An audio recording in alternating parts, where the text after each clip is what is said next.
मात्र त्यांच्या या युक्तिवादाला न्यायमूर्ती बागची यांनी प्रत्युत्तर दिलेलं आहे। त्याचा एक महत्त्वाचं यावरती निरीक्षण नोंदवलेलं आहे की जर जनता दलाचा संदर्भ तुमच्या केसशी जोडायचा असेल तर आम्हाला संपूर्ण घटनाक्रम कसा घडला हे देखील तपासावं लागेल आणि त्याचे निकष कसे लावण्यात आले हे देखील तपासावं लागेल। हे महत्त्वपूर्ण निरीक्षण न्यायमूर्ती बागचींनी नोंदवलेलं आहे। त्याच्यामुळे जनता दलाचा संदर्भ जो या केसमध्ये वारंवार दिला जातो तो दाखला दिला जातो की जनता दलाची केस आणि आमची केस म्हणजे शिवसेनेची केस यामध्ये साधर्म्य आहे हा जो दावा केला जातोय यावरती न्यायमूर्ती बागचींचं हे सगळ्यात महत्त्वपूर्ण निरीक्षण आहे की आधी आम्हाला घटनाक्रम तपासावा लागेल आणि त्यानंतर निकष कशा पद्धतीने लावले गेले हे देखील तपासावं लागेल।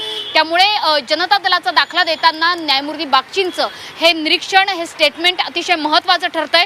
या संपूर्ण केसच्या दरम्यान केसमधले आणखी अपडेट आपल्याकडे येत आहेत आणि जसं मी मगाशी सांगितलं की पुन्हा एकदा युक्तिवाद जो सुरू आहे तो सुरू झालेला आहे पक्षाच्या घटनेसंदर्भातला। त्यामुळे पुन्हा एकदा 1999ची शिवसेनेची घटना आणि 2018ची सुधारित घटना यावरती आता उहापोह सुरू झालेला आहे। 1999च्या घटनेनुसार आतापर्यंत शिवसेना जी अखंड शिवसेना होती एकनाथ शिंदेचे जे समर्थक होते आणि स्वतः एकनाथ शिंदे होते त्यांना पदं मिळत गेली ते नेतृत्व करत गेले पक्षाने त्यांची निवड देखील केली। मात्र आता 2018ची घटना ही अचानकपणे अलोकतांत्रिक कशी काय म्हटली गेली हा प्रश्न आता कपिल सिब्बल यांच्याकडनं उपस्थित करण्यात आला आहे।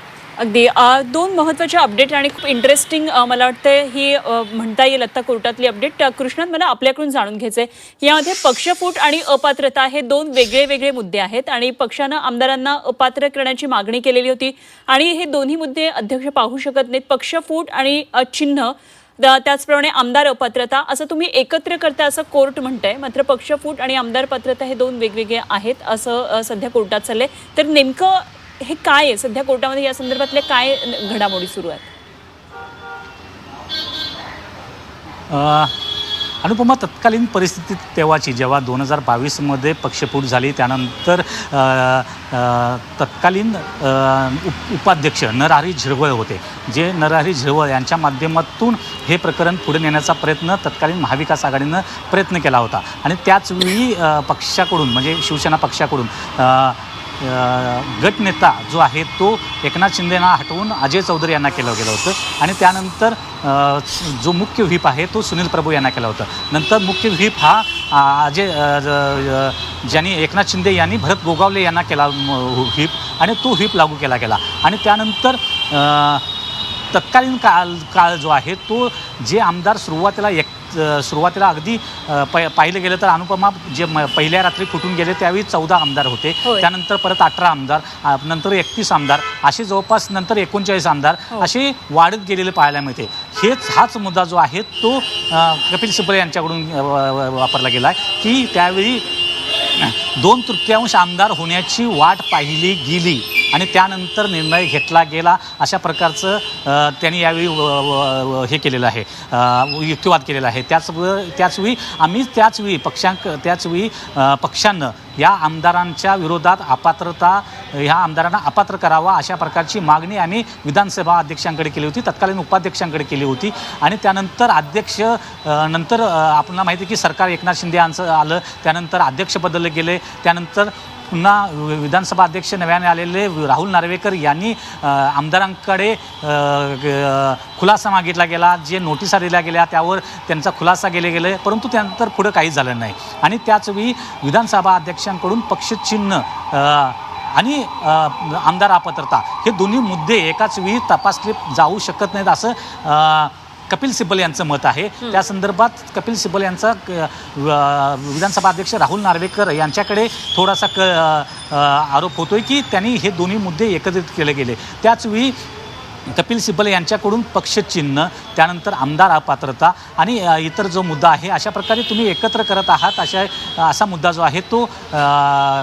कोर्टाकडून मांडला गेला। त्यावेळी कपिल सिब्बल यांनी सांगितले की मी कोणतेही मुद्दे एकत्रित करत नाही तिन्ही मुद्दे जे आहेत ते वेगवेगळे मुद्दे आहेत आणि त्या संदर्भात वारंवार निवडणूक आयोगाकडून जे निर्णय घेतला गेला ज्या गोष्टी जात आहेत त्या पाहिल्या गेल्या ज्या घडामोडी घडल्या गेल्या त्याला राजकीय मदत जी आहे ती एकनाथ शिंदेला केली गेली। गेलेल्या आमदारांना आणि जे आमदार आहेत त्यांना ईडी सीबीआयच्या नोटिसा दिल्या गेल्याचं कपिल सिब्बल यांनी म्हटलेलं आहे. आणि ज्या घडामोडी पाहायला घडल्या जात होत्या त्या पाहता ती राजकीय मदत जी आहे ती एकनाथ शिंदे यांना झाली. अपात्र होणाऱ्या व्यक्तीलाच तुम्ही पदावर बसवलं गेलं असं कपिल सिब्बल यांचं मत आहे. त्यामुळं कपिल सिब्बल जे आहेत त्यावेळी जी परिस्थिती निर्माण झाली, आमदारांना ईडी सीबीआयच्या नोटिसा पाठवून तुम्ही हा पक्ष फोडला गेला असं त्यांचं मत आहे. आणि पक्षफूट आणि अपात्रता हे दोन वेगवेगळे मुद्दे असल्याचं त्या संदर्भात सांगितलं गेलंच कपिल सिब्बल यांच्याकडून. आणि अपात्रतेसंदर्भात आणि पक्षफुटी संदर्भात जी आयोगानं जी भूमिका घेतली गेली ती कशा पद्धतीनं चुकीची आहे ते सांगण्याचा प्रयत्न केला. आणि पक्षानं त्याचवेळी अपात्रतेच्या संदर्भात मागणी केली गेली होती, परंतु ती मागणी प्रलंबित ठेवण्यात आली. 2/3 आमदारांचं बहुमत होईपर्यंत वाट पाहिली गेली आणि त्यानंतर हा निकाल दिला गेला. त्यामुळं जी काही तत्कालीन परिस्थिती आहे ती सांगण्याचा प्रयत्न केला गेला की कशाप्रकारे 2/3 आमदार होण्यासाठी ईडी सीबीआयचा वापर केला गेला, त्यांना नोटिसा दिल्या गेल्या आणि यासाठी कुठंतरी दबाव जो आहे तो निर्माण करण्याचा प्रयत्न ह्या तत्कालीन परिस्थितीमध्ये त्याला केला गेला. आणि ही एक प्रकारे एकनाथ शिंदे यांना राजकीय मदत करण्यासाठीच केलं गेलं हा असा एक युक्तिवाद कपिल सिब्बल यांच्याकडून होतोय. आणि ज्या घडामोडी पाहिल्या गेल्या त्या संपूर्णतः त्यासाठी राजकीय मदत होण्यासाठीच राजकीय मदत होण्यासाठीच घडामोडी घडवल्या गेल्या.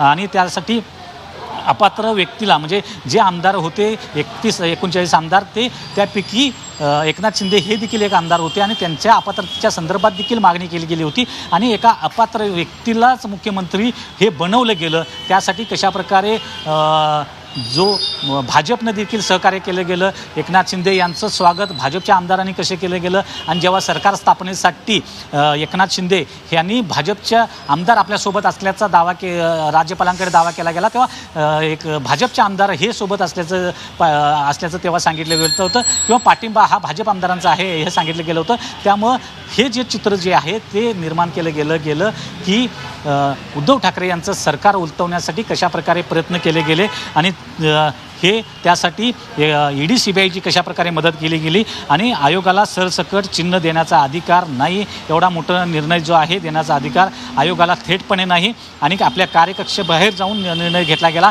हे पुन्हा एकदा कपिल सिब्बल हे पुन्हा एकदा सांगताना पाहायला मिळत आहेत. आणि ज्या घडामोडी घडल्या त्या पाहता राजकीय मदत झालीच आहे आणि या वेळेत निर्णय घ्या. आता मध्यंतरी आपण कपिल सिब्बल यांनी सांगितलं की जे प्रलंबित जो निर्णय आहे विधानसभा अध्यक्षांनी हा ठेवला गेला, तर त्यावेळी कोर्टाने यावर टिप्पणी केली की तुम्ही विधानसभा अध्यक्षांना सांगू शकत नाही की तुम्ही वेळेत निर्णय घ्या. विधानसभा अध्यक्षांना निर्णय घेण्याचे अधिकार आहेत आणि त्यांनी कधी निर्णय घ्यायचा हे तुम्ही सांगू शकत नाही अशा प्रकारे त्यांनी यावेळी व्यक्त केलेलं आहे. त्याच्यामुळं अत्यंत चुकीचं आणि केवळ शिवसेनेसाठी नाही तर हे लोकशाहीसाठी महत्त्वाचं आहे. या पद्धतीनं आयोग आणि अध्यक्ष हे निर्णय घेऊ शकत नाही असं त्यांनी म्हटलेलं आहे.